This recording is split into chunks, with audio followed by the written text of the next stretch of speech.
While I know emotions are high when it comes to wearing face coverings in public, I want to remind everyone that we are in a battle against this virus, not against each other.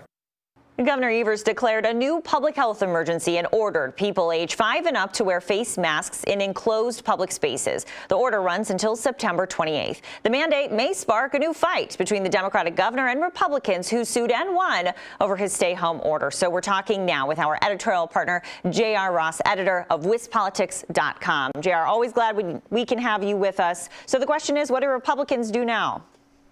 Well, I guess there's a political question to that and there's a legal question to that. So let's talk about politics first. Politically, the legislature could come in and pass a joint resolution to overturn the governor's order.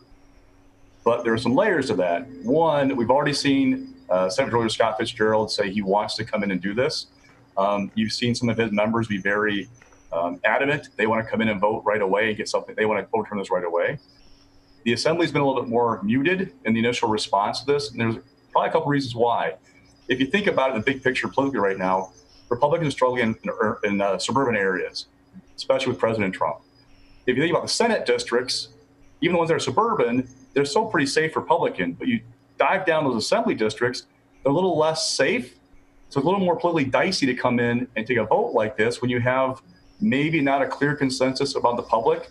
So I think the Assembly Republican caucus, as in the immediate aftermath of the governor's order, was trying to go, okay, what do we want to do? Do we want to come in and vote on this? Do we want to have somebody file a lawsuit, or just kind of leave it be for right now? Give us some direction. Now, the legal piece of it is, I think they would like to see somebody file a lawsuit, but I don't think they want to be the ones that do it. The reason why is, if you go back and look at the May decision of the Supreme Court overturning the second stay-at-home order, Brian Hagedorn, a conservative, ruled that the order should have been upheld because he found that lawmakers did not have standing to file a suit. They couldn't file a lawsuit, in his opinion. So that's why you saw Robin Vos, Assembly Speaker, say right away that he wanted to see that he thought citizen groups, quote unquote, might file challenges because they're saying, okay, we can't be the ones to do this time. It's got to be somebody else to file that lawsuit. And how much do you think the makeup of the court has determined this decision by the governor? Because liberal Judge Jill Karofsky just replaced conservative Justice Daniel Kelly on the Supreme Court. Well, there are a number of people who pointed out to me right after this was put in place that it's no coincidence to them that the day the order took effect is the day Karofsky replaced Kelly. Now, remember, it was a 5-2 conservative majority. Now it's 4-3. Of those 4 on the court right now, the conservatives, Hagedorn is one of those conservatives. Where is he going to end up if a lawsuit lands back in his lap? Now, I can't predict what somebody else will raise in terms of a legal argument about the order. So Hagedorn focused on that standing issue with lawmakers.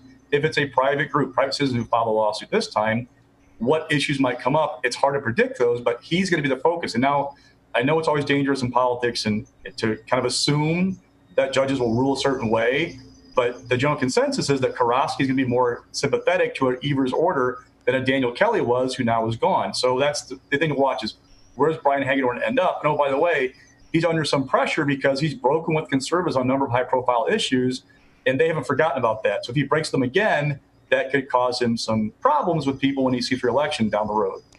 Well, JR, I always appreciate your perspective and your reporting, so thank you for being with us today. Anytime.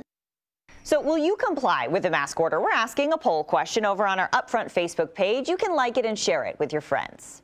Well, you just heard about it, a change on the Wisconsin Supreme Court. Next, the unusual way the newest justice took her oath of office.